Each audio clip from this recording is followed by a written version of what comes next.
currently in Marrakesh airport, just about to fly home from here in Morocco, a fab couple of days. This video is all about why we as a business, Emily and myself, Yellow Tuxedo, are planning a trip to take 24 of you here to Marrakesh next year. So did you bring me back a camel as a present? No, I didn't bring you back a camel, but I did ride a camel in the Sahara Desert, and that's pretty cool, I think, any day of the week. It is cool. But I'm sad that you didn't bring me back a capybara. I didn't bring you back a capybara. I don't think you get capybaras in the Sahara Desert. I'm not sure. It could have been a small capybara present. Yeah, I'm not sure in the souks within the Medina of Marrakesh that capybaras are there. This kind of spices, herbs, leather goods, wood goods, not giant guinea pigs metal on goods, speed. not giant capybaras. But I have just got back from Morocco yesterday. You haven't talked about it at all, have you? Everyone on social media would not know the fact that you have been in Morocco and I've been at home holding the fort.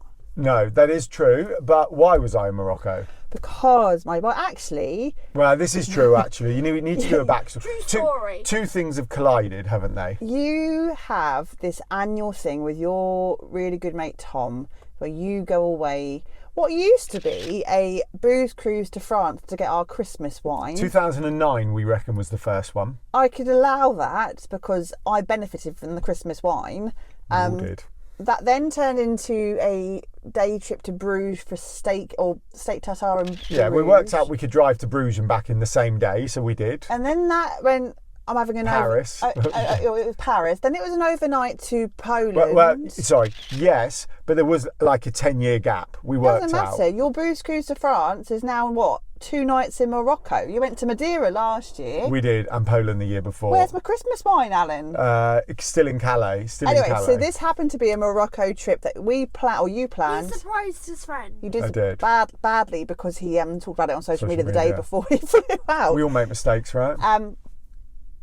And in that time of booking this flight, we have obviously launched the Time and Space project, event, experience, whatever you want to call it. So I wrote time and space on my earrings that I made. oh, clever Wow. girl, we'll pay you later. Subliminal for the marketing there.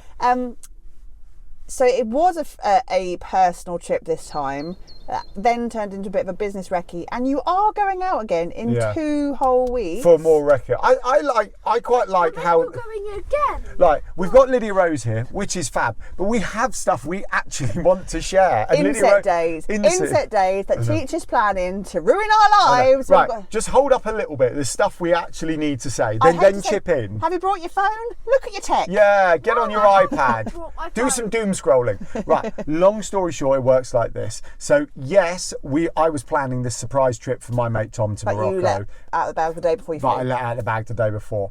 At the same time, we get a phone call from our mate Stuart Rose, who we've been talking about a bit on the socials and email. His name will come up a bit more. Who was in Morocco, and as we got chatting, we in our newsletter on the social since the summer have been talking about we're going to bring in some adventures and some experiences because we want to do that and we want to go on them with people. And Stuart said, well, hold on, I'm in Morocco, you're about to go to Morocco, why don't we do the first one together in Morocco? And we said, yes, that sounds awesome. So then I did some of the recce in the past few days, but Stuart and I are going back out in a couple of weeks for another 2 nights to get those other bits in place we want to get in place. So that's why this is where this has all come about. It's very exciting though, because we have done lots of this in the past, pre-Yellow Tuxedo, and it's been a long time trying to work out how to merge our passions, our loves, our experiences into one business, and it finally does feel like it's come to a head of being right for this business. Yeah, it does, because we've been talking online visibility, right? So techie stuff, SEO, content optimization, audience building, all those really jargony things which really... The sun is so bright. I know, the sun is bright. All those jargony things that really talk about connecting with people, right? That's what we've been talking about for 6 years. And now we want to talk about come to Morocco with us. That is a pivot, evolution, segue, whatever you It's want to that thing that all the business coaches in the entire world be screaming, going, no, stay in your lane, Stay in your lane. And we're like, we are staying in our lane. It's just a very broad lane. Yeah, and oi, It's a motorway. stay in your laners, stay in your lane, right? Because our lane is about time and space and people. So actually, for me, the adventures and the experiences seamlessly fit. Yeah, and I just think it's a long time, a long time away until if we ever retire, a long way away. And actually, a lot of our friends who are at retirement age are like, no, sod retirement, I don't want to do that, I'm going to continue going. So do you stick doing things that are just okay, or do you actually layer it with stuff that just fills you with joy and fun and experience? And then when you're on your deathbed, in your 90s or 100s or 110s. I'm going the distance. I'm currently reading Outlived by Peter Attia. I'm sure you will. I'm going the distance. If I'm 92 like my nan is currently, I'll be quite happy. But on my deathbed, I'm not going to go. I don't think your nan's in the best state.